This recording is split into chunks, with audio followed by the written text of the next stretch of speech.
Hello बच्चों, welcome to the coaching classes. हम लोग अभी तक चैप्टर पढ़ रहे थे नेचुरल वेजिटेशन, और यहाँ तक हम लोगों ने पढ़ लिया था। इसमें देखिए हमने क्या क्या पढ़ लिया था। सबसे पहला हमने पढ़ा था कि जो टोटल जो फॉरेस्ट है उनको 5 पार्ट्स में डिवाइड किया गया। जितने भी नेचुरल वेजिटेशन है, नेचुरल वेजिटेशन का मतलब क्या बताया था? सबसे पहले बताया था नेचुरल वेजिटेशन। तो बताया था कि नेचुरल वेजिटेशन एसिड वेजिटेशन होते हैं। ये क्या होते हैं? जो अपने आप से बने हो, जो विदाउट एनी ह्यूमन इंटरवेंशन बने हो, ठीक है। द प्लांट कम्युनिटी, ये बताया था। एक ऐसी प्लांट कम्युनिटी होती है जो दैट इज बीन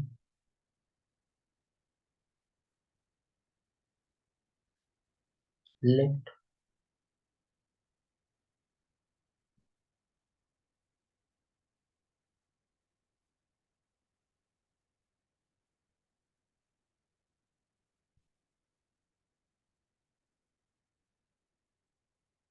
ठीक है। और क्या कहते हैं कि इसके जो इंडिविजुअल स्पीसीज होते हैं,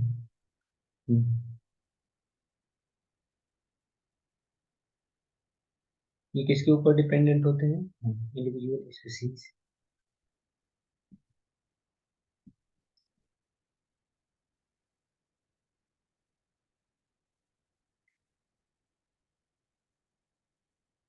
और प्लांट कम्युनिटी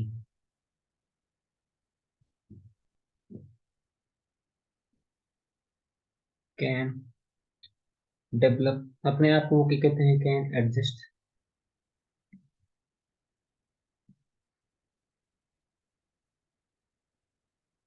देमसेल्व्स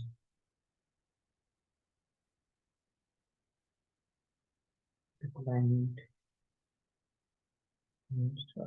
वो क्लाइमेट और सॉइल में खुद को एडजस्ट करते हैं पहले से। यहाँ तक आपको बात समझ में आई थी। फिर उसके बाद मैंने बताया था इसमें 5 टाइप के, क्या कहते हैं, कि फॉरेस्ट होते थे। टाइप्स ऑफ फॉरेस्ट बताए थे 5। ये सब हम बातें डिस्कस कर चुके थे पिछली। कौन कौन सा था? सबसे पहला था ट्रॉपिकल एवरग्रीन फॉरेस्ट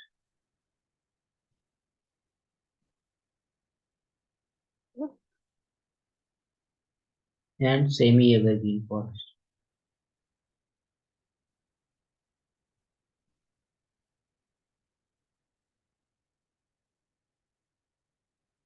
फिर दूसरे नंबर पे आता था ट्रॉपिकल डेसिडिवस फॉरेस्ट। इंडिया में सबसे ज्यादा पाया जाना वाला यही है, ट्रॉपिकल डेसिडिवस।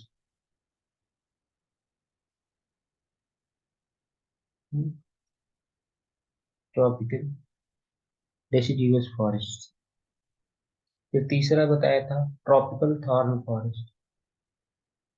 क्या बताया था तीसरा? Tropical thorn forest.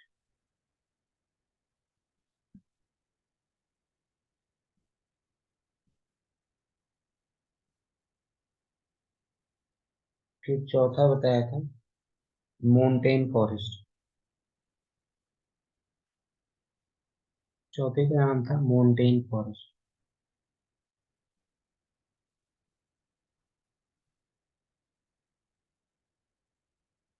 पांचवा बताया था littoral and swamp forest.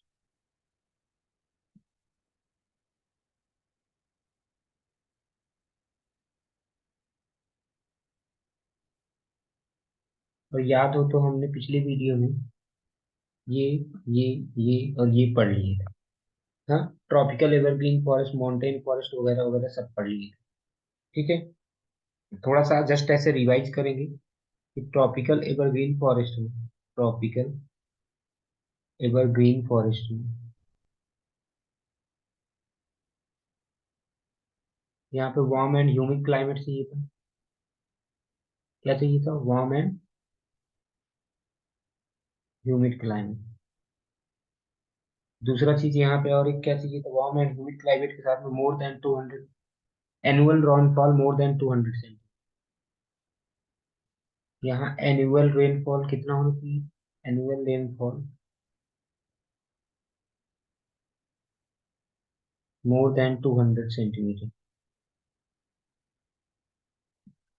Annual rainfall के बाद में फिर अगला जो टॉपिक ये आ जाता था यहाँ पे, क्या कहते हैं, एवरेज टेम्परेचर। हाँ, या mean annual temperature, mean annual temperature कितना होना चाहिए था, 22 डिग्री सेल्सियस। इतनी सारी बातें हमने किया था। अब फिर क्या कहते हैं कि ये क्या था, स्ट्रेटिफाइड वेजिटेशन था यहाँ पे, स्ट्रेटिफाइड वेजिटेशन था। ये सारी बातें हमने पढ़ लिया था। इसमें एग्जाम्पल, मतलब पेड़ कौन कौन से पाए जाते हैं यहाँ पे, रोजवुड, इबोनी, हाँ, रोजवुड, इबोनी, महोगनी, महोगनी,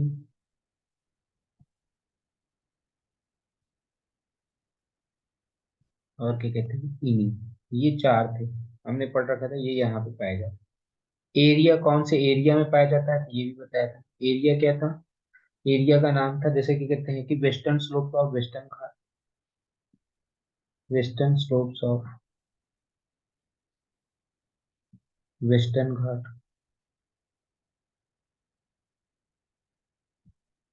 फिर क्या कहते हैं कि बताया था अंडमान एंड निकोबार आइलैंड्स। और फिर बताया था हिल्स ऑफ क्या कहते हैं कि नॉर्थ ईस्टर्न रीजन।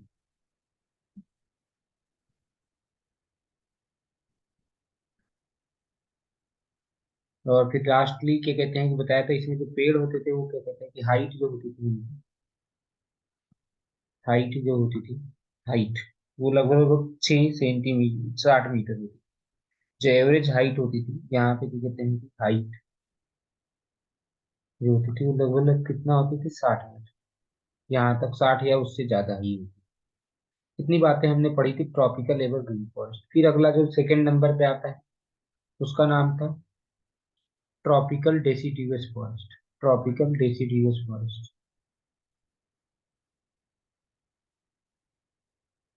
जो ट्रॉपिकल डेसिडियस फॉरेस्ट होते हैं इसमें क्या बताया था मैंने, इसका जो एवरेज रेनफॉल या एनुअल रेनफॉल क्या होता है, एनुअल रेनफॉल। यहाँ पे एनुअल रेनफॉल 70 सेंटीमीटर से लेकर के 200 सेंटीमीटर है। एनुअल रेनफॉल कितना है, 70 सेंटीमीटर से 200 सेंटीमीटर। फिर बताया था ट्रॉपिकल डेसिडियस को दो पार्ट में डिवाइड कर दिया। ट्रॉपिकल डेसिडियस को दो पार्ट में डिवाइड किया गया। एक में जहाँ पे 70 से 100 सेंटीमीटर बारिश हो रही है, एक में जहाँ पे 70 से 100 सेंटीमीटर बारिश हो रही है, दूसरे में बांटा गया जहाँ पे क्या कहते हैं कि 100 से 200 सेंटीमीटर बारिश हो। कहाँ से, 100 से 200 सेंटीमीटर बारिश हो रही है। जहाँ 100 से 200 सेंटीमीटर बारिश हो रही है उसे बोला जाता है, उसे बोला जाता है ट्रॉपिकल, हाँ, moist tropical deciduous forest, moist tropical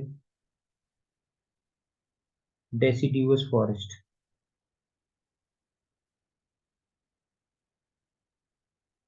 और यहाँ पे जहाँ पे ये वाला 70 से 100 सेंटीमीटर, इसको बोला गया ड्राई ट्रॉपिकल डेसिडियस फॉरेस्ट। तो क्या नाम पड़ा, ड्राई ट्रॉपिकल डेसिडियस फॉरेस्ट। ठीक है, इतना बात समझ आए। तो यहाँ पे हम लोग पढ़ चुके थे, इतनी बातें हमने पढ़ी कि 70 से 200 ये दो पार्ट में डिवाइड, ये कितने पार्ट में डिवाइडेड था, दो पार्ट में डिवाइडेड था। हाँ, एक में था क्या कहते हैं कि, देखो कितना हो गया, एक था एक था क्या कहते हैं कि ड्राई ट्रॉपिकल डेसिडियस फॉरेस्ट, और एक क्या था, ड्राई ट्रॉपिकल डेसिडियस फॉरेस्ट। एक में क्या था, moist tropical deciduous forest, moist tropical. अभी एक चीज हमने आपको बता दी, हम्म, इसमें जो एनुअल रेनफॉल जितना था बता दिया, 70 से 100 सेंटीमीटर। ये है एनुअल रेनफॉल। और यहाँ पे क्या कहते हैं कि जो एनुअल रेनफॉल इसमें है,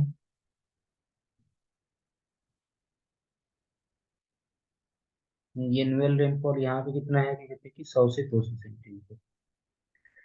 अगला टॉपिक, अगला यहाँ पे समझने वाली बात एक चीज थी कि मैंने बताया था ये फॉरेस्ट कहाँ पे पाए जाते हैं। ये फॉरेस्ट कहाँ पे पाए जाएंगे, आपको नॉर्थ ईस्टर्न स्टेट्स में पाए जाएंगे, ठीक है। नॉर्थ ईस्टर्न स्टेट्स,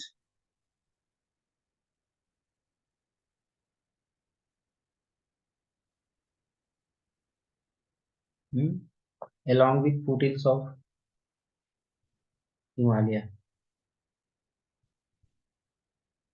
हिमालय के फूट हिल्स में पाए जाएंगे, फूट हिल्स ऑफ हिमालय, हिमालयाज के फूट हिल्स में पाए जाते हैं ये मॉइस्ट वाले। क्योंकि अब सोचो हिमालय के पास में क्या होगा, हिमालय के पास में सोचो, ऐसे समझने वाली बात ये है कि ऐसे इधर सोचो ये हिमालय है। अब क्या होगा, इधर से हवाएं जाएंगी, इधर से हवाएं जाएंगी तो वो पानी वगैरह लेकर के जाएंगी, तो यहाँ पे खूब सारा बारिश कर देती है ना। तो मॉइस्ट डेसिडुअस फॉरेस्ट आपको पता चल चुका है कि कहाँ पे, फुट हिल्स ऑफ हिमालय पे पाए जाएंगे। फुट हिल्स ऑफ हिमालय पे क्या कहते हैं कि आपको क्या मिलेंगे ये, क्या कहते हैं पाए जाएंगे। ईस्टर्न स्लोप ऑफ, याद करो, वेस्टर्न स्लोप पे तो क्या कहते हैं कि वेस्टर्न स्लोप पे क्या था, वेस्टर्न स्लोप ऑफ वेस्टर्न घाट पे क्या कहते हैं कि एवरग्रीन फॉरेस्ट था। तो क्या कहते हैं कि eastern slope of Western Ghat, eastern slope of Western Ghat, Western Ghat के ईस्टर्न स्लोप पे आपको ये मिल जाएंगे। हाँ, eastern slope of Western Ghats पे आपको यहाँ पे ये मिल जाएंगे। अच्छा, और कहाँ पे मिल जाएंगे, उड़ीसा में मिल जाएंगे, उड़ीसा में मिल जाएंगे, उड़ीसा में मिल जाएंगे। अब अगला चीज आता है कि इसमें पेड़ कौन कौन से पाए जाते हैं। यहाँ पे पेड़ जो पाए जाते हैं, टीक, साल, शीशम, हुर्रे, हाँ, महुआ,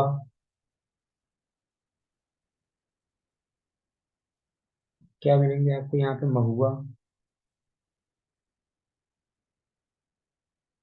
से, आंवला, सेमूल, कुसुम एंड सैंडलवुड। तो ये सब आपको कहाँ पे मिलेंगे, जहाँ पे बारिश अच्छे से हो रही होती है, ये होगा, ठीक है। अब जब हम बात करते हैं dry decidual forest, annual rainfall इतनी थी, ठीक है। ये कहाँ पे पाए जाते हैं, ये कहाँ पे पाए जाते हैं कि ये होते हैं, these are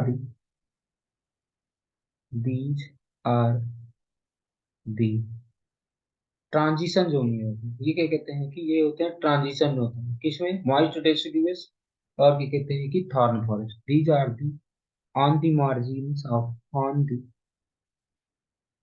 margins of tropical, on the transition of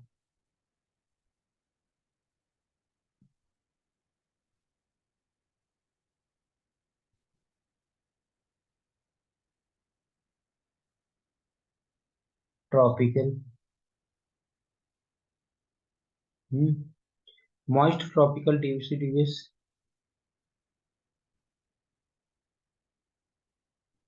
and thorn forest. अब समझना, मैंने कहा ऐसे समझो, ये दो रीजन है, इधर आपको क्या मिल रहा है, मॉइस्ट ट्रॉपिकल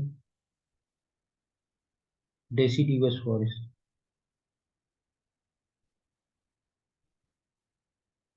इधर आपको मिल रहे हैं थॉर्न फॉरेस्ट। लाइन के इस पार तो क्या होगा, जो ये वाला जो जोन होगा, ये वाला, इसको बोलेंगे ट्रांजिशन जोन, जिसमें दोनों टाइप के पेड़ पाए जाएंगे, तो इसी को बोल दिया जाता है, इसी को बोल दिया जाता है, कि कहते हैं कि ट्राई डेसिडिवस फॉरेस्ट, ठीक है। तो ड्राई डेसिडिवस फॉरेस्ट क्या होते हैं, ये ट्रांजिशन जोन होता है, किसमें, जब हम मॉइस्ट टू ट्रॉपिकल में जा रहे होंगे, मॉइस्ट मॉइस्ट ट्रॉपिकल से क्या कहते हैं कि मॉइस्ट ट्रॉपिकल से हम जैसे जैसे थॉर्न फॉरेस्ट के साइड में जा रहे होंगे, तो वैसे वैसे ये क्या होते हैं, ट्रांजिशन जोन की तरह काम करते हैं। ये किसकी तरह काम करते हैं, ट्रांजिशन की तरह, ठीक है। ये ज्यादातर आपको कहाँ पे मिलेंगे, यहाँ पे आपको ये पेनिनसुलर प्लेटो में मिल जाएंगे, उत्तर प्रदेश बिहार में मिल जाएंगे, ठीक है। इतना बात समझ में है। हाँ ठीक है, तो इसमें ये सारी चीजें थी। अब इसके बारे में क्या कहते हैं कि ये सारी बातें हमने पढ़ रखी। फिर इसके बाद में क्या कहते हैं कि हमने पढ़ा था tropical thorn forest. Tropical thorn forest वहां पे होते थे जहां पे बारिश बहुत ही कम होती। Tropical thorn forest.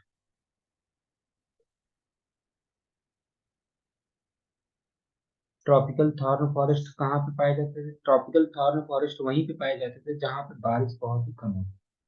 ठीक है। ये कहाँ पे होता है? रेनफॉल जो है वो लेस देन, रेनफॉल कितना है? Less than 50 centimetre. यहाँ पे बारिश भी 50 सेंटीमीटर से कम। इसमें क्या होता है? Grasses and shrubs. Grasses and shrubs. Grasses and shrubs पाए जाते हैं। अच्छा, इसमें कहाँ पे, ये कहाँ पे मिलता है? ये semi arid area, semi arid area of Punjab. हाँ, पंजाब, हरियाणा, राजस्थान, गुजरात, मध्य प्रदेश। ठीक है। तो इन सब जगह पे आपको, इन सब जगह पे इन सब जगह पे आपको क्या मिल जाएगा? जो कहते हैं कि ट्रॉपिकल थॉर्न फॉरेस्ट मिल जाएगी। इवन उत्तर प्रदेश में भी, इवन उत्तर प्रदेश में भी आपको ये ट्रॉपिकल थॉर्न फॉरेस्ट मिल जाएंगे। ये क्या होते हैं? लीफलेस होते हैं। हाँ, प्लांट्स रिमेन लीफलेस। प्लांट्स यहाँ पे क्या होते हैं? रिमेन लीफलेस, मतलब इसमें पत्तियां नहीं होती। ठीक है। प्लांट्स क्या होते हैं? लीफलेस ही होते थे। ये सारी बातें हम लोगों ने कर चुके। ठीक है। इसमें जो एग्जाम्पल जो थे, एग्जाम्पल में ध्यान रख लो। बबूल, इनमें कांटे होते हैं। थॉर्न मतलब ये होता है कांटे। बेर, वाइल्ड डेट पॉम,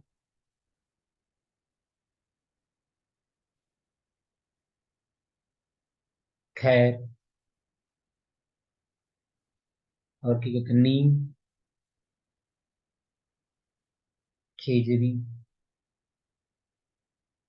पालास। तो ये सब जो है, पलास, ये सब जो होते हैं वहां पे पाए जाते हैं ट्रॉपिकल थॉर्न फॉरेस्ट में। ठीक है। ठीक है। यहाँ तक बात आपको समझ में आया। फिर इसके बाद में अगला आता है माउंटेन फॉरेस्ट। अब ये माउंटेन फॉरेस्ट था, तो ये माउंटेन पे मिलता है। माउंटेन फॉरेस्ट कहाँ पे मिलता है? माउंटेन्स पे मिलता है। तो याद करो, इंडिया में दो टाइप्स के माउंटेन। हाँ। माउंटेन फॉरेस्ट कहाँ पे मिलता है? माउंटेन में। ये कहाँ पे मिलता है? इन माउंटेनियस रीजन। इन माउंटेनियस रीजन, ये कहाँ पे मिलता है? माउंटेनियस रीजन में। अब यहाँ पे समझने वाली बात ये है, जब मैं माउंटेनियस रीजन की बात करता हूँ तो माउंटेन फॉरेस्ट एक ऐसा फॉरेस्ट होता है, माउंटेन फॉरेस्ट एक ऐसा फॉरेस्ट होता है जिसमें जिसमें सारे के सारे टाइप्स के जिसमें सारे के सारे टाइप्स के वेजिटेशन पाए जाते हैं। मतलब कि जितने पांच के पांचों प्रकार हमने पढ़ रखे हैं चारों, वो अदर टाइप्स के वेजिटेशन सारे के सारे पाए जाते हैं। ठीक है। क्या मैंने बताया? इसमें माउंटेन ही एक ऐसा फॉरेस्ट होता है, माउंटेन ऐसा फॉरेस्ट होता है जिसमें सारे के सारे टाइप के वेजिटेशन पाए जाते हैं। सारे के सारे टाइप के वेजिटेशन पाए जाते हैं। कैसे? ये माउंटेनियस रीजन में पाए जाते हैं। ये माउंटेनियस रीजन में पाए जाते हैं, अब समझना। जस्ट एक एग्जांपल के लिए मैं बता रहा हूँ। हम्म? अगर मैं इनको ऐसे लेयरिंग में डिवाइड करूँ तो समझना, इसमें क्या होता है? ऑल टाइप्स ऑफ फॉरेस्ट पाए जाते हैं। All types of forest. क्यों ऑल टाइप्स ऑफ फॉरेस्ट पाए जाते हैं? क्योंकि आप जैसे नीचे से ऊपर जाओगे, जैसे जैसे नीचे से ऊपर जाते हैं, टेम्परेचर में क्या होता जाता है? कमी आती है। नीचे से ऊपर जैसे जैसे जाते जाओगे तो टेम्परेचर में क्या होती आती है? कमी आती है। जब टेम्परेचर में कमी आती है तो इसका मतलब क्या होता है? कि टेम्परेचर में कमी, तो इसकी वजह से वेजिटेशन में भी चेंजेस आएंगे। क्या? क्योंकि यहाँ पे अलग अलग जगह पे, जैसे अगर मैं बोल दूं पॉइंट ए है, ये पॉइंट बी है, ये पॉइंट सी है, ये पॉइंट डी है, और ये पॉइंट ई है, तो भैया अलग अलग पोजीशन पे ये जितने भी A B C D E हैं, इनके अलग अलग टेम्परेचर होंगे। अब इनके, क्योंकि इनके अलग अलग टेम्परेचर हैं, तो इनके वेजिटेशन भी अलग अलग है।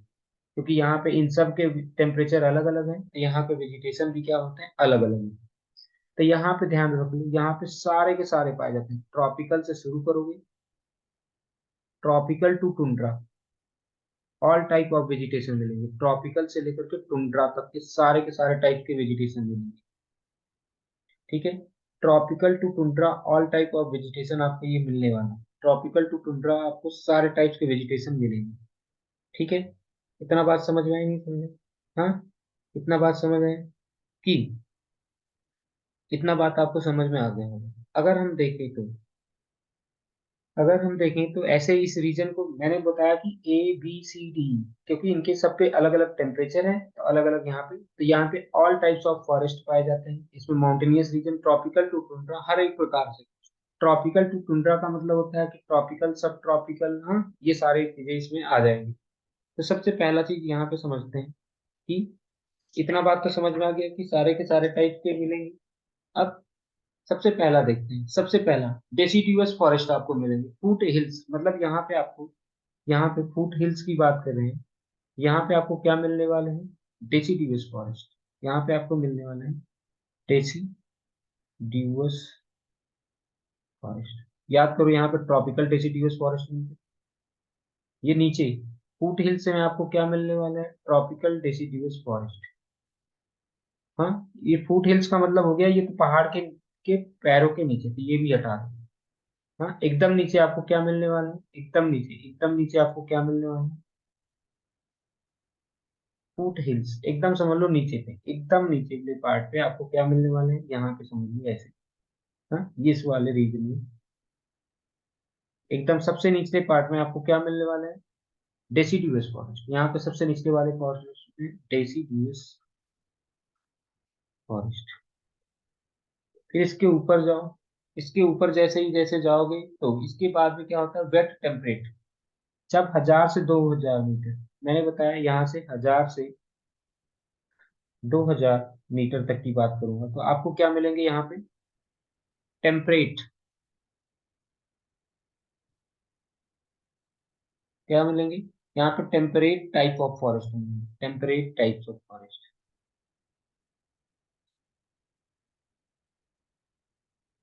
मतलब जहाँ पे थोड़ा सा टेम्परेचर कम होता है, टेम्परेट टाइप्स ऑफ फॉरेस्ट मिलेंगे। ठीक है, ठीक है। अब इसके ऊपर क्या कहते हैं कि ये सारी चीजें हैं। आगे, थोड़ा सा और आगे चलते हैं तो क्या कहते हैं कि 1500 से 1750, इसी के बीच में 1500 से 1750 में देखा जाए, यहीं पे 1500 से 1750 में देखा जाएगा तो पाइन फॉरेस्ट भी मिलते हैं, पाइन फॉरेस्ट। लेकिन इनकी हाइट कहाँ से कहाँ तक है? 1500 से 1750 तक की।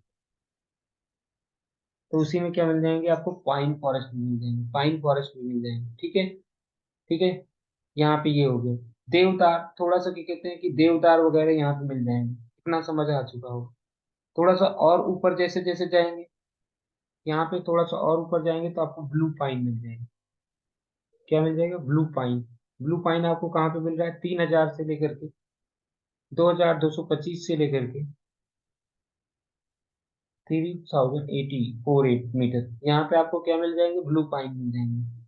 और इससे थोड़ा सा और ऊपर जाएंगे तो क्या कहते हैं कि, हाँ, टेम्परेट ग्रासलैंड भी मिलेंगे आपको यहीं पे। यहीं पे आपको क्या कर जाएंगे? टेम्परेट ग्रासलैंड मिल जाएंगे, टेम्परेट ग्रासलैंड। यहाँ पे आपको टेम्परेट ग्रासलैंड भी मिल जाएगा। थोड़ा सा और ऊपर जाओगे तो क्या कहते हैं कि 3000 से 4000 के बीच में आपको अल्पाइन फॉरेस्ट मिल जाएंगे। ठीक है, इसके ऊपर आपको क्या मिल जाएंगे? Alpine forest. अल्पाइन का मतलब जो होता है ऊंचे। ठीक है, अल्पाइन फॉरेस्ट मिल जाएंगे। फिर क्या कहते हैं कि फाइनली आपको लास्ट में क्या कहते हैं कि टुंड्रा वेजिटेशन मिल जाएंगे। जो सबसे ऊपर वाला होता है उसमें टुंड्रा वेजिटेशन। टुंड्रा वेजिटेशन में मैंने पहले ही बता रखा है, टुंड्रा वेजिटेशन का मतलब होता है यहाँ पे बहुत छोटे छोटे पेड़ पौधे होंगे, जैसे लाइचेन, लाइकेन और मॉसेस। टुंड्रा वेजिटेशन में लाइकेन और मॉसेस मिलते हैं। तो ठीक है, तो ये सारी बातें आपको मैंने पिछले वीडियो में यहाँ तक तो पढ़ा रखा। अब इसको आप खूब बढ़िया से समझ लें। मैंने बताया था कि ये तो हिमालयन रीजन की बात हो गई। ये किसकी बात थी? हिमालयन रीजन की। ये माउंटेन फॉरेस्ट कहाँ के थे? हिमालयन रीजन के। लेकिन पेनिनसुलर रीजन में भी तो, पेनिनसुलर रीजन में भी तो क्या कहते हैं? हिमालय है। पेनिनसुलर रीजन में जो हिमालय है उसको तीन पार्ट में बांटा गया है। पेनिनसुलर रीजन में जो हिमालय है उनको तीन पार्ट में बांटा। कौन कौन से? एक तो वेस्टर्न घाट में बांट दिए गए, एक तो बता दिया गया वेस्टर्न घाट। और दूसरा बता दिया गया था वेस्टर्न घाट के बाद में विंध्यास, विंध्य के पास में। विंध्यास के बाद में क्या कहते हैं कि अगला जो था वो एक था और क्या कहते हैं कि नीलगिरी। ये तीन पार्ट में यहाँ पे बांट दिए गए। यहाँ के जो फॉरेस्ट थे, एक तो वेस्टर्न घाट, एक तो वेस्टर्न घाट, तीन एरिया में बांट दिया पेनिनसुलर इंडिया को, वेस्टर्न घाट्स, हाँ, विंध्याचल और नीलगिरी। फिर इसके बाद में क्या कहते हैं, क्योंकि ये ट्रॉपिक्स के पास में, ये ट्रॉपिक्स के पास है, तो यहाँ पे आपको मिलेगा जो सब ट्रॉपिकल, सब ट्रॉपिकल क्लाइमेट मिलेगा यहाँ पे जो सब ट्रॉपिकल मिलेंगे, ठीक है। हाँ, या टेम्परेट वेजिटेशन मिलेगी यहाँ पे, क्या कहते हैं कि वेजिटेशन जो होगा सब ट्रॉपिकल और टेम्परेट वेजिटेशन, चाहे सब ट्रॉपिकल बोल लो या सब टेम्परेट वेजिटेशन मिलेगा आपको। कैसा वेजिटेशन मिलेगा? टेम्परेट वेजिटेशन, ठीक है। यहाँ का जो वेजिटेशन होगा वो टेम्परेट होगा। अब इसमें देखो, याद करो तो मैंने बता रखा है कि हाँ, लोअर रीजन पे तो सब ट्रॉपिकल होंगे, हायर रीजन पे ये सब ट्रॉपिकल जो होंगे ये कहाँ पे होता है? लोअर रीजन पे, यानी कि फुट हिल्स में। लोअर रीजन्स में यहाँ पे क्या कहते हैं कि सब ट्रॉपिकल होंगे, और हायर रीजन्स में, हायर रीजन्स में टेम्परेट, हायर रीजन्स में क्या हो जाता है? टेम्परेट वेरिएशन, ठीक है। इतना बात समझ में आ गया। और क्या कहते हैं कि इनमें क्या कहते हैं कि जो टेम्परेट नीलगिरीज में हम इनको सोलाज बोलते हैं। जो टेम्परेट फॉरेस्ट इन नीलगिरी, टेम्परेट फॉरेस्ट इन नीलगिरी में सोलाज बोलते हैं। टेम्परेट फॉरेस्ट इन नीलगिरी, इनको क्या बोलते थे? सोलाज बोलते थे। इतना बात तो हमने पढ़ रखा था, ठीक है। अब आगे, इतना तो हमने क्या कहते हैं कि यहाँ तक हमने पढ़ रखा था, इतना ठीक है। अब थोड़ा सा इससे आगे चलते हैं, और यहाँ से एक चीज, थोड़ा सा मैप भी देख लेते हैं, एक बार फिर से मैप को देख लेते हैं, और क्या क्या पढ़ा था हम इसको समझ लेते हैं। मैप में देखिए क्या क्या पढ़ा था हमने। ऐसे देखिए, इस मैप को अगर देखो तो आपको देखो यहाँ पे माउंटेन फॉरेस्ट कहाँ पे दिख रहा है? माउंटेन दिख रहा है, माउंटेन फॉरेस्ट, माउंटेन फॉरेस्ट जो यहाँ पे माउंटेन्स आ रहा है। तो यहाँ पे सबसे पहले इधर चले जाओ, ये देखो ज्यादातर माउंटेन्स आपको सीधे सीधे यहाँ पे, माउंटेन फॉरेस्ट को आपको ज्यादातर यहाँ पे सीधे सीधे ये देखो दिखाया गया है कि माउंटेन फॉरेस्ट ये उत्तराखंड, हिमाचल प्रदेश, जम्मू कश्मीर एंड लद्दाख, और यहाँ पे अरुणाचल प्रदेश और असम के कुछ पार्ट दिखाती है, अरुणाचल प्रदेश और असम के कुछ पार्ट दिखाती है। हालांकि यहाँ पर भी है, लेकिन यहाँ पे आपको वो कम दिखाई दे, यहाँ पर भी है। हाँ, फिर अगला आता है littoral Sam forest. Littoral Sam forest ये है जिनको अभी हमें पढ़ना है, ये ज्यादातर, हाँ, लिटोरल सैम फॉरेस्ट में इसी में आ जाएगा आपका मैंग्रोव वगैरह। फिर tropical thorn forest, tropical thorn forest वहां पे होंगे, जैसे ये देखो ये वाला जो रीजन हो गया, हाँ, ट्रॉपिकल थॉर्न फॉरेस्ट यहाँ पे मिल गया थोड़ा सा।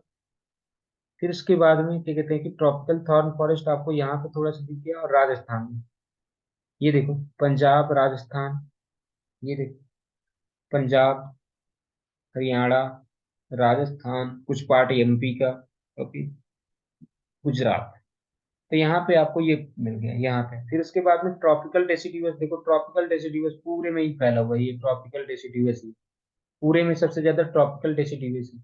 और ट्रॉपिकल एवरग्रीन फॉरेस्ट कहाँ पे है? ट्रॉपिकल एवरग्रीन देखो ये है, यहाँ पे एवरग्रीन फॉरेस्ट है ये। अब हम आते हैं अपने लास्ट टॉपिक जिसका नाम है, यहाँ तक तो समझ में आ गया, यहाँ तक ध्यान में रखना। अब यहाँ पे थोड़ा सा और आगे आते हैं, लिटोरल एंड स्वैम्प फॉरेस्ट की जब मैं बात करता हूँ। लिटोरल यानी कि क्या है? जहाँ पे वेटलैंड्स हो, वेटलैंड्स मतलब जहाँ पे गीले पार्ट, ठीक है, गीले, गीले जहाँ पे क्या कहते हैं कि बारिश वारिश या नदी या समंदर के किनारे पे।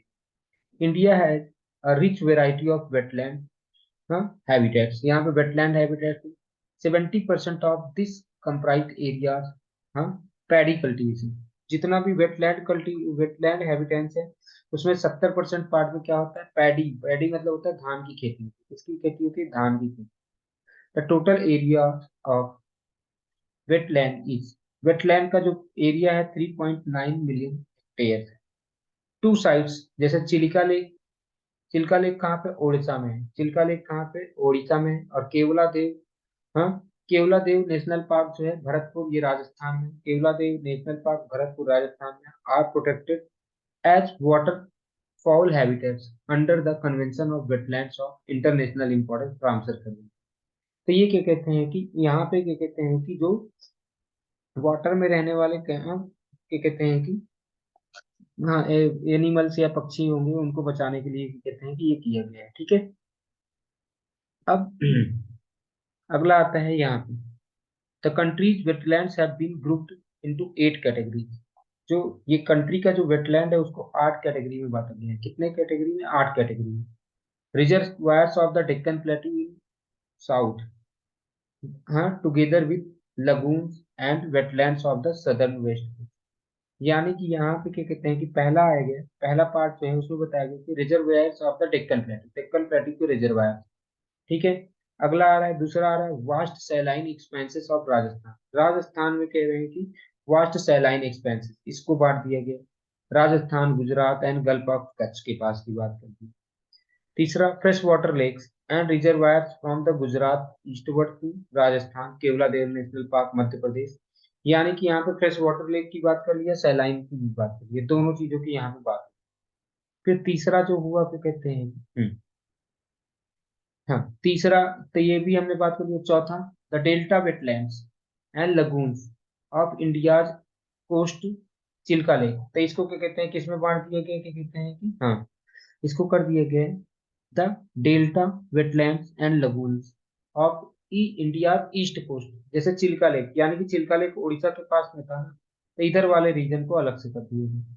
The fresh water marshes of the Gangetic plain. Gangetic plain में जो क्या कहते हैं कि fresh water marshes, flood plains of the Brahmaputra, Brahmaputra के फ्लड प्लेन्स को अलग कर दिए गए, ब्रह्मपुत्र के फ्लड प्लेन्स को अलग कर दिए गए। और छठा, सातवां, lakes and rivers of mountain regions, हाँ, लेक्स एंड रिवर जो कश्मीर और लद्दाख में जो क्या कहते हैं कि ये। और आठवां था मैंग्रोव फॉरेस्ट, आठवां था mangrove forest and other wetlands of the island of Andaman and Nicobar. तो टोटल 8 पार्ट में डिवाइड कर दिए गए। टोटल कितने पार्ट में डिवाइड कर दिया गया? इनको 8 पार्ट में डिवाइड कर दिया, ठीक है। इनको कितने पार्ट में डिवाइड कर दिए गए हैं? 8 पार्ट में डिवाइड कर दिए गए हैं। कौन कौन से 8 पार्ट हैं ये समझने की बात है, ठीक है। इनको कितने 8 पार्ट में डिवाइड कर दिया गया, ओके। यहाँ तक आपको समझ में आ गया होगा। फिर उसके बाद में देखिए, हम्म,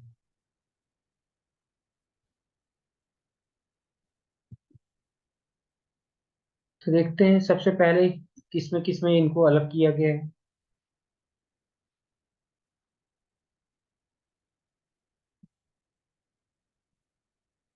ये 8 रीजन्स में इनको अलग किए गए हैं। कौन कौन से रीजन्स हैं इनको समझ लें।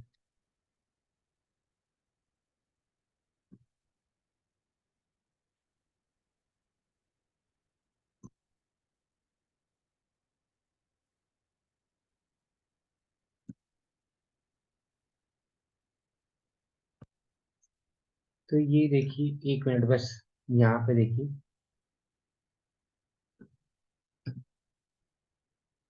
ये 8 रीजन्स आपके आ चुके हैं। तो पूरा जो क्या कहते हैं कि वेटलैंड्स है, उसको क्या कहते हैं कि 8 रीजन्स में डिवाइड। जो वेटलैंड वाले पार्ट हैं, इनको कितने रीजन्स में डिवाइड कर दिया गया? 8 रीजन में डिवाइड कर दिया गया। तो अब ये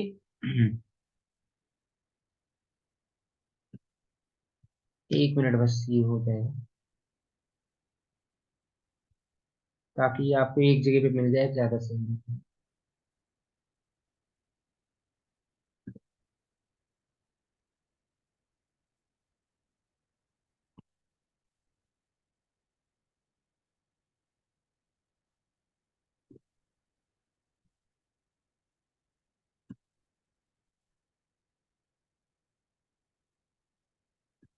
ये हो गया।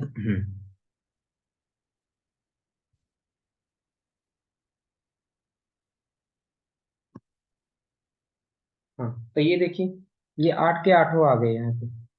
यहाँ पे 8 के 8 आ गए। तो सबसे पहला क्या था? रिजर्वायर्स ऑफ, सबसे पहला जो है इसमें क्या कहते हैं कि क्या बताया गया, कहाँ के रिजर्वायर्स हैं? Reservoirs of Deccan plateau in south together the lagoons. इसमें क्या होगा? रिजर्वायर्स ऑफ डेक्कन प्लेटू के क्या कहते हैं कि रिजर्वायर, डेक्कन प्लेटू के रिजर्वायर, ठीक है। Vast saline expenses of Rajasthan, Rajasthan के जो सैलाइन एक्सपेंसेस हैं, जैसे गल्फ ऑफ कच्छ के आसपास के एरिया। अब फ्रेश वाटर लेक्स, जो फ्रेश वाटर लेक्स हैं राजस्थान और मध्य प्रदेश में, हाँ, फ्रेश वाटर लेक्स जो राजस्थान मध्य प्रदेश में, उनकी बात करें। अच्छा, delta, wetlands and lagoons of India, east coast. देखो ये वेस्ट कोस्ट की डेक्कन प्लेटू की बात कर रहा है, ये ईस्ट कोस्ट की बात कर रहा है, जैसे चिल्का लेक वगैरह हो गए। फ्रेश वाटर मार्सेस, जैसे गैंगेटिक प्लेन में क्या कहते हैं कि फ्रेश वाटर की बात करते हैं। Flood plains of Brahmaputra, blood, ये आसाम के आसपास की बात कर रहे हैं, यहाँ पे ब्रह्मपुत्र रिवर आती है। फिर इसके बाद में क्या कहते हैं कि the lakes and rivers of the mountain region, जैसे कश्मीर और लद्दाख में जो क्या कहते हैं कि ये था। और मैंग्रोव फॉरेस्ट की बात कर रहे हैं, यहाँ पे ध्यान रखो जो डेक्कन प्लेटू ये वाला जो पार्ट कर रहा था, ये वेस्टर्न कोस्ट की बात कर रहे हैं। तो इतनी सारी चीजें हमें ये 8 पार्ट में डिवाइड कर, कितने पार्ट में डिवाइड किया गया है, 8 पार्ट में डिवाइड किया गया है। अब यहाँ पे समझते हैं मैंग्रोव्स। मैंग्रोव्स क्या होते हैं ये समझना है। Mangroves grow along the coast in salt marshes, tidal creeks and mud flats and estuaries। तो यानी कि क्या कहते हैं कि मैंग्रोव्स कहाँ कहाँ उगते हैं, मैंग्रोव्स कहाँ उगते हैं। तो देखो मैंग्रोव का ये क्या कहते हैं कि आप देख लो मैंग्रोव, पहले सबसे पहले इस डायग्राम को देखो। मैंग्रोव फॉरेस्ट, ये फॉरेस्ट है जो समंदर के किनारे उगे होते हैं, समंदर के किनारे उगे होते हैं, ये है मैंग्रोव फॉरेस्ट। ठीक है, ये है मैंग्रोव फॉरेस्ट। अब इसमें मैंग्रोव फॉरेस्ट में क्या क्या कहानियां हैं, क्या क्या नहीं है, ये समझ लो। ठीक है, तो मैंग्रोव फॉरेस्ट जो है,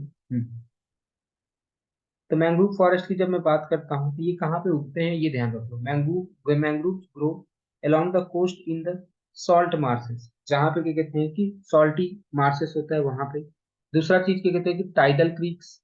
तीसरा चीज यहाँ पे क्या कहते हैं कि मड फ्लैट्स और स्ट्यूरीज, यहाँ पे आपको मैंग्रोव्स मिल जाएंगे, यहाँ पे आपको क्या कहते हैं कि मैंग्रोव्स वगैरह मिल जाएंगे। ठीक है, अब क्या कहते हैं कि दे कंसिस्ट ऑफ, इसमें क्या क्या होते हैं, ये जो सॉल्ट टॉलरेंट स्पीसीज, ऐसे स्पीसीज होते हैं जो सॉल्ट टॉलरेंट होते हैं, मतलब कि सॉल्ट को सह सकते हैं। ऐसे स्पीसीज होते हैं जो सॉल्ट टॉलरेंट होते हैं। Hmm crisscrossed by creeks of the stagnant water, stagnant मतलब रुका हुआ पानी होता है, हाँ, इनकी वजह से क्रिस क्रॉस्ड होते हैं। Tidal flow, these forest give shelter to wide variety of birds, यहाँ पे बहुत सारे टाइप के बर्ड्स रह जाते हैं, यहाँ पे बहुत सारे टाइप के बर्ड्स रह जाते हैं। ठीक है, यहाँ पे बहुत सारे टाइप के बर्ड्स रह जाते हैं। In India mangrove forest spread over, लगभग लगभग इतने किलोमीटर में है, यानी कि इतने स्क्वायर किलोमीटर में है। 7% ऑफ वर्ल्ड, वर्ल्ड में जितना मैंग्रोव फॉरेस्ट है उसका 7% इंडिया में। वर्ल्ड में जितना भी क्या कहते हैं कि मैंग्रोव फॉरेस्ट है, वर्ल्ड में जितना भी मैंग्रोव फॉरेस्ट है उसका 7% ही इंडिया में। ठीक है, they are highly developed in Andaman and Nicobar island, ये कहाँ पे आपको मिलेंगे, अंडमान एंड निकोबार आइलैंड में मिलेंगे। And Sundarban of the West Bengal, और वेस्ट बंगाल के सुंदरबन डेल्टा में, वेस्ट बंगाल के सुंदरबन डेल्टा में भी मिल जाएंगे। ठीक है, अदर एरियाज ऑफ सिग्निफिकेंस, जैसे महानदी, गोदावरी, कृष्णा डेल्टाज में आपको ये मिल जाएंगे। ठीक है, these forest too are encroached upon, hence need conservation, इनको भी क्या कहते हैं कंजर्वेशन की जरूरत है। और यहाँ पे मैप में दिखाया था, ये है माउंटेन फॉरेस्ट, एक ये है, देखो यहाँ पे है मैंग्रोव, यहाँ पे मैंग्रोव है, यहाँ पे मैंग्रोव है, और यहाँ पे थोड़ा सा मैंग्रोव है। ठीक है, तो मैंग्रोव फॉरेस्ट आपको ये दिख गया यहाँ कहाँ कहाँ है। ठीक है, इतना बात तो समझ में आ गया होगा। ठीक है, इतना क्लियर हो चुका होगा मैंग्रोव फॉरेस्ट को लेकर के, इतनी सारी बातों को लेकर के क्लियर हो चुका होगा। अब यहाँ पे अगला आता है, अगला जो हेडिंग है इसकी हम बात कर लेते हैं, फॉरेस्ट कवर इन इंडिया। हाँ, तो देखो क्या कहते हैं कि जो टोटल फॉरेस्ट एरिया जो है, total forest cover in India, इसमें देखो the forest area covers 23.28% of total area of the country. Total area of country का कितना परसेंट है, 23% है बस, 23 या 24 के आसपास है। ठीक है, 23.5 के सीबीसी, 23.5 के आसपास है।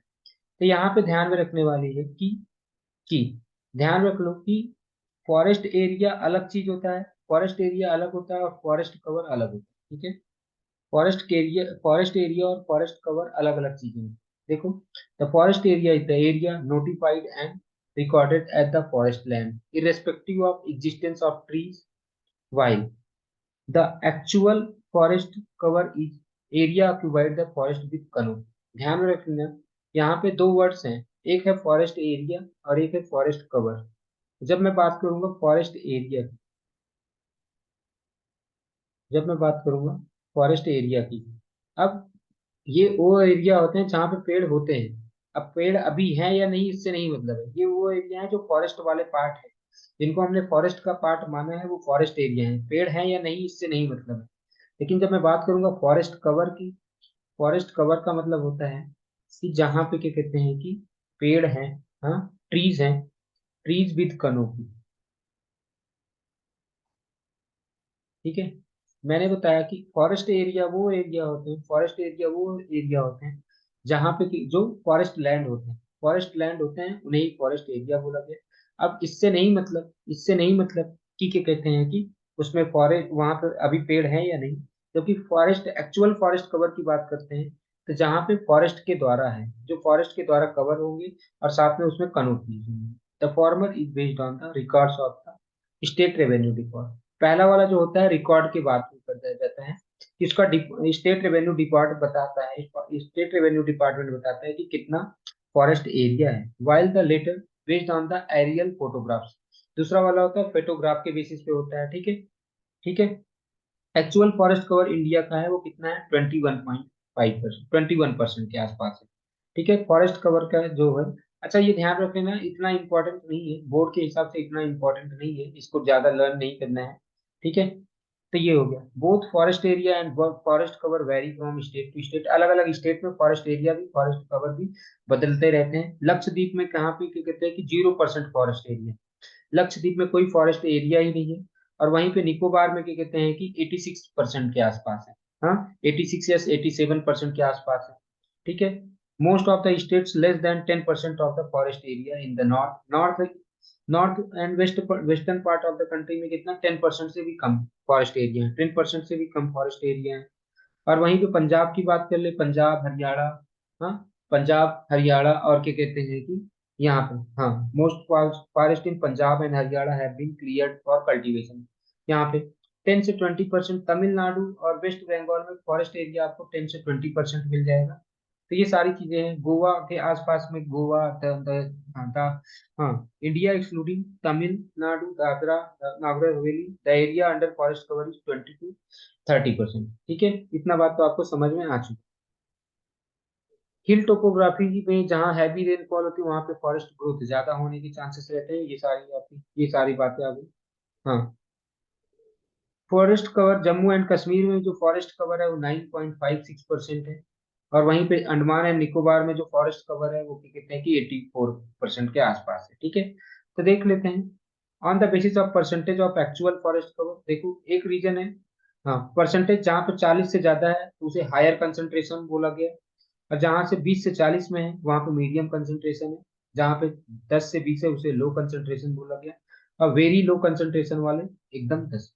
ठीक है, अब ये तो फॉरेस्ट कवर मैंने पहले ही बता दिया, इतना ज्यादा इसमें दिमाग मत लगाइएगा, ये बहुत इंपॉर्टेंट नहीं है। अब यहाँ से इंपॉर्टेंट है फॉरेस्ट कंजर्वेशन। अगला जो हमारा जो टॉपिक है उसका नाम है फॉरेस्ट कंजर्वेशन। फॉरेस्ट कंजर्वेशन का मतलब होता है कि हम फॉरेस्ट को बचाने की बात करें। फॉरेस्ट कंजर्वेशन का मतलब क्या हुआ कि हम फॉरेस्ट को बचाने की बात करें ना। फॉरेस्ट कंजर्वेशन का मतलब क्या हुआ कि जब हम फॉरेस्ट को बचाने की बात करते हैं तो उसे बोल दिए गए फॉरेस्ट कंजर्वेशन। अब देखिए, forest had an intricate relationship with inter relationship with life and environment. तो देखो, फॉरेस्ट जो होते हैं उनका लाइफ और एनवायरनमेंट दोनों के साथ में हमारा रिलेशन है। These provide numerous direct and, हाँ देखो, इसका फॉरेस्ट का डायरेक्ट एडवांटेज भी है और इनडायरेक्ट एडवांटेज भी है। फॉरेस्ट का डायरेक्ट एडवांटेज भी है, इनडायरेक्ट एडवांटेज भी है। दोनों टाइप के एडवांटेज हैं फॉरेस्ट को लेकर। ठीक है, इवन हमारे इकोनॉमी के साथ साथ में सोसाइटी को भी फायदा है। हाँ, hence conservation of forest is vital important और सर्वाइवल ऑफ। तो अब इसका बहुत इंपॉर्टेंट है। ठीक है, क्योंकि ये हमें क्या कहते हैं कि ऑक्सीजन वगैरह लेने में सहायता करता है। हमारे क्या कहते हैं कि इन्वायरमेंटल को पॉल्यूशन होने से बचाता है, हाँ, बाढ़ वगैरह आने से बचाता है। ये सारी चीजें हमने पढ़ रखा है। Hence the conservation of forest is of the vital importance for the survival and prosperity of the humankind. Government of India propose to have nation wide forest conservation policy. अब इन्होंने फॉरेस्ट पॉलिसी, एक forest policy बनाई गई 1950। ठीक है, फिर से उसको मॉडिफाई किया गया 1988 में। तो जो नया फॉरेस्ट पॉलिसी आया उसमें बताया कि government will emphasise sustainable forest management. कौन सा मैनेजमेंट किया जाएगा, सस्टेनेबल फॉरेस्ट मैनेजमेंट किया जाएगा। जिससे क्या करेंगे कि पेड़ों को बचाया जा सकेगा और फॉरेस्ट रिजर्व को और आगे बढ़ाया जा सकेगा। फॉरेस्ट रिजर्व को एक्सपैंड किया जाए। लेकिन इसमें, हाँ, और इसमें क्या होगा, दूसरे साथ साथ में एक तो फॉरेस्ट रिजर्व को बढ़ाया जाएगा ही हो जाएगा, लेकिन उसके साथ में वहाँ के जो लोकल पीपल होंगे उनकी भी सहायता की जाएगी, जो लोकल पीपल होंगे उनकी भी सहायता की जाएगी। ठीक है। The forest policy aimed at bringing 33% of geographical area under forest cover. तो देखो, एक फॉरेस्ट पॉलिसी में सबसे पहला एम क्या है, फॉरेस्ट पॉलिसी का एम क्या है कि हम क्या करेंगे, तो 33% जितना इंडिया का जितना भी परसेंट लैंड होगा उसका 33% क्या कहते हैं कि, हाँ, 33% कहाँ पे लाना है, 33% का क्या कहते हैं कि वो फॉरेस्ट कवर में लाना है 33%। दूसरा, maintaining environmental stability and restore forest and ecological balance. जहां जहां पे इकोलॉजिकल बैलेंस गड़बड़ हुआ होगा वहां पे इन्वायरमेंट को स्टेबलाइज किया जाएगा। जहां जहां पे फॉरेस्ट कवर, हाँ, जहां जहां पे इन्वायरमेंटल के कहते हैं कि डिस्टर्बेंसेस हुए होंगे उनको क्या किया जाएगा, स्टेबलाइज किया जाएगा। ठीक है।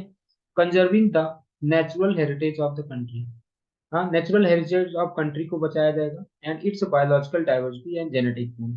इसके बायोलॉजिकल डाइवर्सिटी, याद करो बायोलॉजिकल डाइवर्सिटी वाला चैप्टर पढ़ाया था तो वहां पे हमने भी बताया था कि ये सारी चीजें कंजर्व करके रखना वहां पर भी, हाँ, ठीक है। चेक्स सॉइल इरोजन, अच्छा ये क्या करेंगे कि सॉइल इरोजन को रोकेंगे। चेक्स का मतलब होता है यहाँ पे रोकना, सॉइल इरोजन को भी रोकेंगे। ठीक है। और इससे क्या होगा, सॉइल इरोजन को रोकेंगे, एक्सटेंशन ऑफ डेजर्ट लैंड को आगे मतलब कि डेजर्टिफिकेशन नहीं होने देंगे, reduction of the flood and drought. ये सब क्या कहते हैं, एम है फॉरेस्ट पॉलिसी के एम है। ठीक है। Increasing the forest cover through the social forestry and afforestation.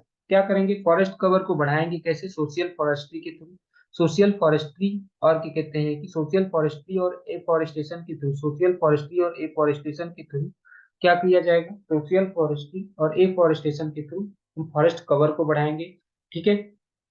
Increasing the productivity of the forest, जैसे टिम्बर हो गया, फ्यूल हो गया, फॉडर हो गया, food available to rural population. तो इसकी प्रोडक्टिविटी को भी बढ़ाएंगे जिससे लोगों को इसका यूज में आ सके। इसकी प्रोडक्टिविटी को बढ़ाएंगे जिससे ये लोगों के यूज में भी आ सके। ठीक है। और इनकरेज कर सके कि, हाँ, सब्सटीट्यूशन ऑफ वुड वगैरह के लिए। creating a massive people's movement involving women to encourage planting of tree and stop felling of tree। मतलब कि लोगों के अंदर में क्या कहते हैं कि ऐसी भावना पैदा करेंगे कि लोग पेड़ पौधे काटना बंद कर देंगे और बल्कि और पेड़ पौधे लगाना शुरू करेंगे। तो यहाँ पे ये बातें की गई। ठीक है। यहाँ पे ये बातें की गई। Okay.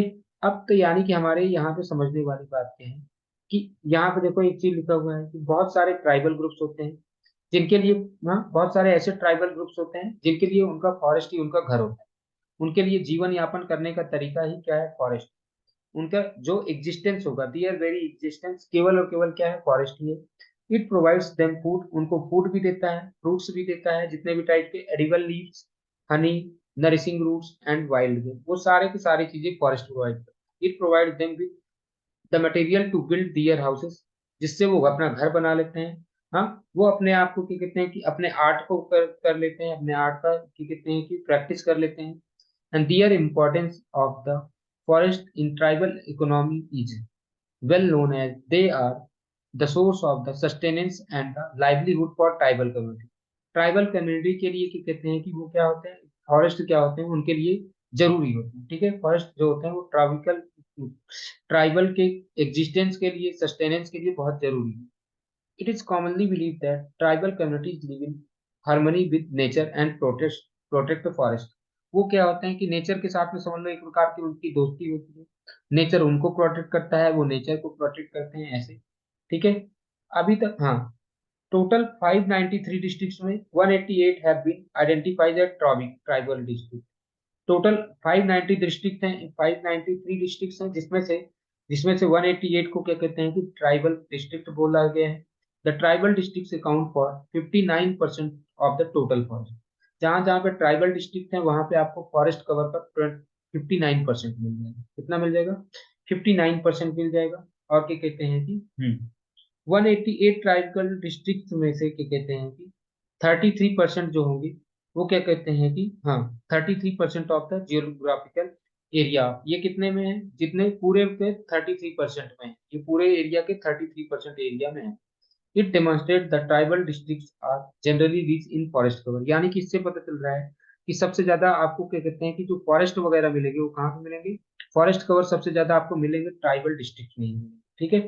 Forest and tribals are very closely related, ये दोनों आपस में जुड़े हुए होते हैं। The age old knowledge of the tribals regarding the forestry can be use in development of forest, जो पहले का जो नॉलेज है कि कैसे लोग पेड़ पौधों को बचाते थे, उसका यूज करके हम आज भी क्या कहते हैं कि फॉरेस्ट को डेवलप कर सकते हैं, ठीक है। हम ट्राइबल्स को क्या कहते हैं कि एज माइनर, हाँ, rather than treating tribals as minor, हाँ, फॉरेस्ट प्रोड्यूस कलेक्टर्स, उनको हम केवल ऐसे मत सोचे कि फॉरेस्ट प्रोड्यूस कलेक्टर्स हैं, बल्कि हम उनको ऐसे सोच सकते हैं कि ये लोग हमारे फॉरेस्ट को बचाने में हमारी सहायता कर सकते हैं, ये लोग फॉरेस्ट को बचाने में हमारी सहायता कर सकते हैं, ठीक है। अब अगला जो आता है टॉपिक साइंस फॉर, अब मान लो कल को आपसे पूछ लिया गया कि यहाँ पे एक वर्ड आया था कि हम सोशल फॉरेस्ट्री के थ्रू क्या करेंगे, afforestation, social forestry and afforestation के थ्रू क्या करेंगे, फॉरेस्ट कवर को बढ़ाएंगे। तो अगला टॉपिक यही आता है कि सोशल फॉरेस्ट्री होता क्या। हाँ, सोशल फॉरेस्ट्री का मतलब क्या, social forestry means management and protection of forest and afforestation on barren land with the purpose of helping in the environmental social and rural development. तो यहाँ पे ध्यान रखो कि क्या करना है, एक प्रकार से फॉरेस्ट मैनेजमेंट, हाँ, मैनेजमेंट एंड, तो सोशल फॉरेस्ट्री क्या होता है, सोशल फॉरेस्ट्री का मतलब होता है मैनेजमेंट एंड प्रोटेक्शन। जब मैं बात कर रहा हूँ सोशल फॉरेस्ट्री, किसकी बात कर रहा हूँ, social forestry,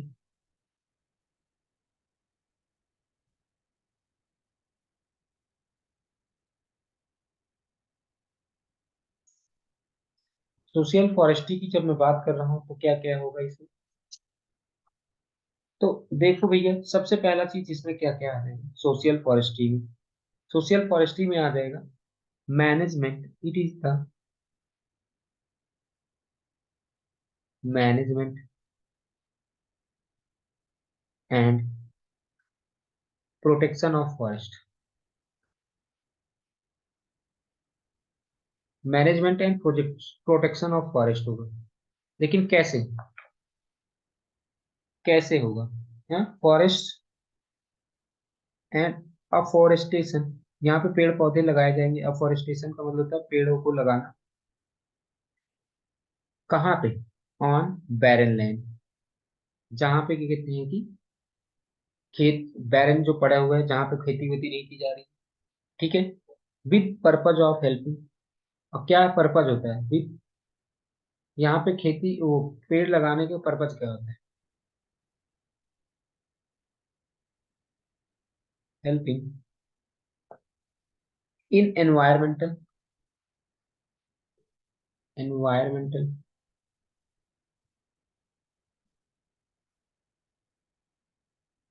social and rural development, ये तीनों प्रकार का डेवलपमेंट करने के लिए, तीनों प्रकार के डेवलपमेंट करने के लिए इसको क्या किया, environmental development, social development and rural development के लिए एफॉरेस्टेशन करना तथा प्रोटेक्शन ऑफ, हाँ, प्रोटेक्शन करना ही क्या कहते हैं कि सोशल फॉरेस्ट्री, ठीक है। अब आगे, the national commission on agriculture 1976 has classified social forestry into three category. तो सोशल फॉरेस्ट्री को क्या कहते हैं कि तीन कैटेगरी में बांटा गया, सोशल फॉरेस्ट्री को कितने कैटेगरी में बांटा गया, तीन। National commission on agriculture 1976, national commission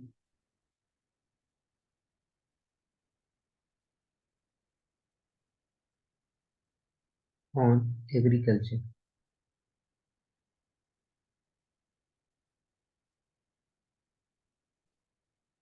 जब यहाँ पे मैं बात कर रहा हूँ नेशनल कमीशन ऑन एग्रीकल्चर, तो इसने तीन पार्ट में बांट रखे हैं।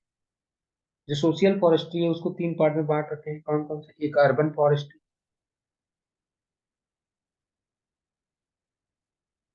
यानी कि यहाँ पे अर्बन एरियाज में फॉरेस्ट लगाया जाएगा, फॉरेस्ट का प्रोटेक्शन किया जाएगा, फॉरेस्ट को क्या कहते हैं कि कंजर्व कंजर्व किया जाएगा, उनका प्रोटेक्शन किया जाएगा, उनको मैनेज किया जाएगा। एक होता है रूरल फॉरेस्ट्री और एक होता है farm forest,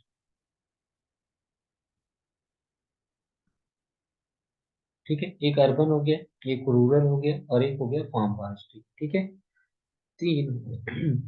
Urban forestry pertains to raising and management of trees in public and privately owned lands in urban centers. जैसे कि कहते हैं कि हाँ green belts, parks, road side avenues, हाँ और क्या कहते हैं कि industrial and commercial green belts, इन सब जगह पे अर्बन फॉरेस्ट्री है। अर्बन फॉरेस्ट्री मतलब कि क्या कहते हैं कि अर्बन एरियाज में क्या कहते हैं कि अर्बन एरियाज में क्या करना है, पेड़ पौधे लगाना है और उनको मैनेज करना है, ठीक है। रूरल फॉरेस्ट्री का मतलब क्या होता है, गाँव में, गाँव साइड में जहाँ पे rural forestry lays emphasis on the promotion of agro forestry and community forestry. Agro forestry और कम्युनिटी फॉरेस्ट्री को ये डेवलप करता है। एग्रो फॉरेस्ट्री का मतलब होता है कि ट्रीज उगाने हैं and agricultural crops, trees raising of trees and agricultural crops on the same land. एक ही खेत पे क्या करना है, एक ही खेत पे आपको क्या करना है कि ट्रीज भी उगाने हैं और एग्रीकल्चरल क्रॉप्स भी उगाने हैं, ठीक है।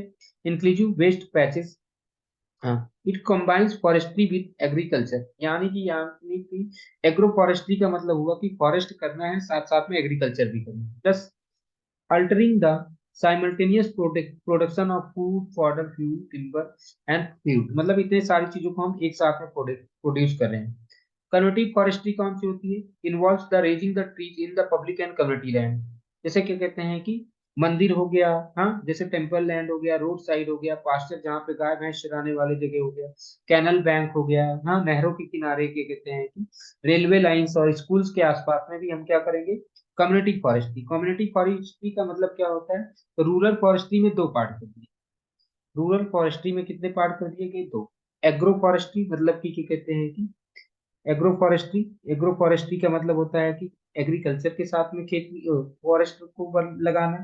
और क्या कहते हैं कि अगला एग्रो फॉरेस्ट्री के बाद में अगला आता है कम्युनिटी फॉरेस्ट्री। कम्युनिटी फॉरेस्ट्री का मतलब होता है जहाँ पे लोग रह रहे हैं। कम्युनिटी फॉरेस्ट्री का मतलब है जहाँ पे लोग रह रहे हैं, या रेलवे लाइंस हो गया, या बसेस, सॉरी मंदिर हो गया, हाँ या बस स्टॉप हो गया, इन सब के जगह पे आसपास एरिया में, इन सब के आसपास एरिया में हमें क्या लगाना है, पेड़ वगैरह लगाने हैं। Community forestry programme aims at providing benefits to the community as a whole. ये पूरे कम्युनिटी को फायदा देगा। Community forestry provides a means under which people of landless classes can associate themselves in a tree raising, यानी कि जिनके पास खेत वगैरह नहीं है वो लोग भी क्या कहते हैं कि पेड़ वगैरह उगा सकते हैं, ठीक है। तो ये था। अगला आता है फार्म फॉरेस्ट। तीसरा आ गया farm forestry. Farm forestry is a term applied to the process under which farmers grows trees for commercial. तो यानी कि फार्म फॉरेस्ट्री में क्या होता है, फार्म फॉरेस्ट्री में क्या होता है कि कहते हैं कि फार्मर्स क्या करेंगे, ट्रीज को उगाएंगे। फार्मर्स क्या करेंगे, ट्रीज को उगाएंगे किस किस पर्पज के लिए, कॉमर्शियल पर्पज के लिए या नॉन कॉमर्शियल पर्पज के लिए, दोनों के लिए, दोनों के लिए। Forest departments of various states distribute seedlings of trees free of cost. ये क्या करते हैं, फॉरेस्ट डिपार्टमेंट क्या करते हैं कि बहुत सारे सीडलिंग ट्री के क्या कहते हैं कि फ्री ऑफ कॉस्ट छोड़ देते हैं, हाँ कहाँ पे, छोटे, हाँ small and medium farmers. Several land such as margins of the agricultural fields, हाँ grass land, pasture land around the homes and cow sheds may be used as raising trees under the non commercial forestry। तो देखो कुछ ऐसे होते हैं जो forestry में मतलब कि कॉमर्शियल पर्पज की वजह से, कॉमर्शियल पर्पज का जिसका मेन एम ही है कि इसको उगा करके बेचना है, काटना है। लेकिन कुछ ऐसे होते हैं जहाँ पे जैसे काउ शेड्स, जहाँ गाय भैंस रहेंगी, या छोटे मोटे घर के आसपास के जो किनारे के जो घर के आसपास के जो जगह होगी, वो सब किस में आ जाते हैं, नॉन कॉमर्शियल फॉरेस्ट्री में, ठीक है। यहाँ तक समझ में आ गया होगा। अब आगे क्या कहते हैं कि वाइल्ड लाइफ को नेक्स्ट वीडियो में करेंगे। उम्मीद करते हैं यहाँ तक आपको बढ़िया से समझ में आ गया होगा।